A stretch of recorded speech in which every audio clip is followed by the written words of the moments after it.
এই আনন্দ আয়োজনটা না মানে কোথাও একটা বিষাদের সুর রয়ে গেছে। আমি তো দীর্ঘদিন ধরে দুর্গার হাতে অস্ত্র দিইনি, কিন্তু কেন আমি অন্যায় করেছি, সেই পাপের স্খলন করার জন্য আজকে আমি অস্ত্র ধরিয়ে দিচ্ছি। তিলোত্তমা আসলে একটা নক্ষত্র, একটা দেবী হয়ে উঠছে। পুরোটা যাক, তারপর সব মুখোশগুলো না আস্তে আস্তে করে সব খুলবো। অন্তত আমার সন্তান তো বলতে পারবে যে বাবা অন্তত প্রতিবাদ করে গেছিল। এই দ্রোহকালে দাঁড়িয়ে আমার মনে হয় মেয়েরা নিজেরাই অস্ত্র দিয়ে নিজেদেরকে রক্ষা করবে।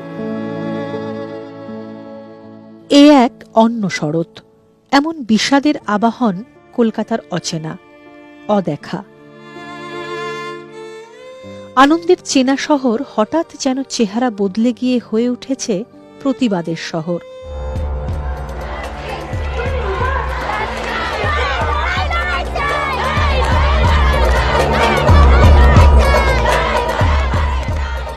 আর কলকাতার এই মেটামরফোসিস ঘটিয়ে দিয়ে গিয়েছে বিপ্লবী অগস্ট। রাস্তা, দেওয়াল, রাজপথ, অলিগুলির দখল নিয়েছে স্লোগান, দাবি, আন্দোলন।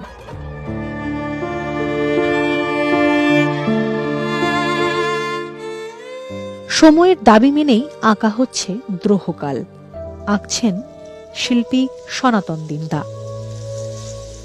আসলে মহামান্য পিকাসো উনি যুদ্ধের ভয়াবহতা কি করে আঁকতে হয় আমাদের দেখিয়েছিলেন।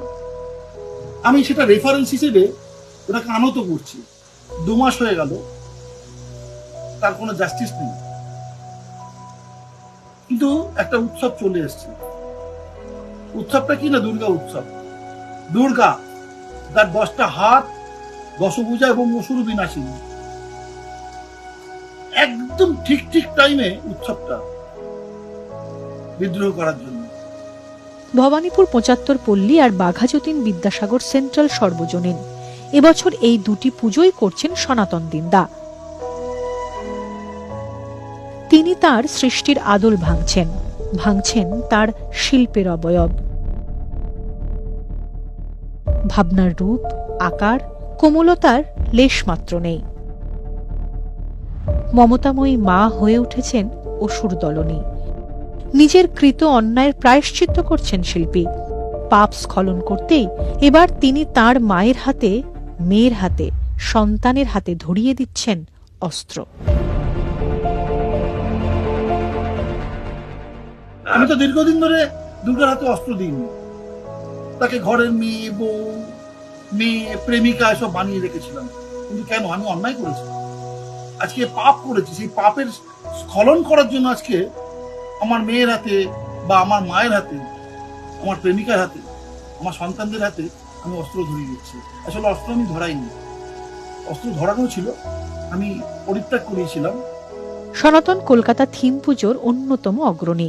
দুর্গাপুজোর যে ভয়ঙ্কর পরিবর্তন এখন পরিলক্ষিত হয়, তার ভাঙা গড়ার কারিগরের মধ্যে তিনি অন্যতম একজন।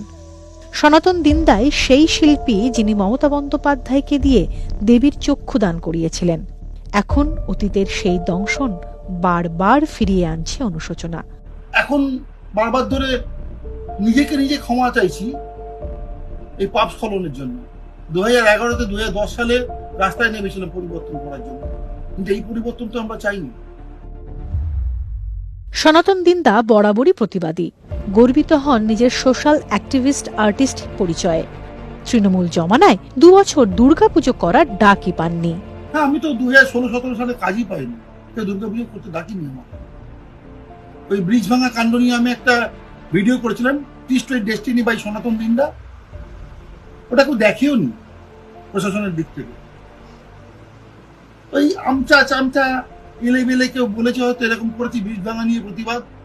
আসলে আমি কি বলতে চেয়েছি, কি সামাজিক বার্তা দিতে চেয়েছি, কি প্রকৃতিকে নিয়ে বার্তা দিতে, সেটা কেউ দেখেনি। এরপরেও দমেননি, সনাতন ফিরে এসেছেন তাঁর কীর্তি দিয়েই। এবারও তাঁর অন্যথা হচ্ছে না, হতে দিচ্ছেন না সনাতন। জীবনানন্দের পংক্তি ধার নিয়ে সনাতন বলছেন, এই পৃথিবীর রণ রক্ত সফলতা সত্য, কিন্তু শেষ সত্য নয়। কলকাতা একদিন কল্লোলিনী তিলোত্তমা হবে, তবুও তোমার কাছে আমার হৃদয়। এই পৃথিবীর আলো জ্বেলে ক্রমমুক্তি হবে, আর ওটা জ্বালবে কে? কি পাওয়ার আছে আর এখন? আমরা তো ট্যাক্স দিয়ে খাই, তার বিনিময়ে কি পাই? সুরক্ষা নেই। এই তো পুলিশ প্রশাসনের অবস্থা। স্বাস্থ্য নেই, শুধু চতুর্দিকে শুধু বড় বড় অট্টালিকার মতন 5 স্টার হোটেল হয়ে গেছে। শিক্ষা ব্যবস্থা ও তো ছেড়েই দিলাম, কিছুই নেই। এই তো রাস্তাঘাট পথঘাটের কি অবস্থা, কি পাবো? তো আজকে দাঁড়িয়ে অন্তত আমার সন্তান তো বলতে পারবে যে বাবা অন্তত প্রতিবাদ করে গেছিল। স্টমাকটাকে ছোট করে নিতে হয় কোনো কোনো সময় প্রতিবাদ করতে গেলে পরে, নাহলে শির দ্বারা না ভীষণ চাপ পড়ে। সরকার বিরোধী কথা বলছি না, আমি বলছি যে তিলোত্তমার সুবিচার চাই।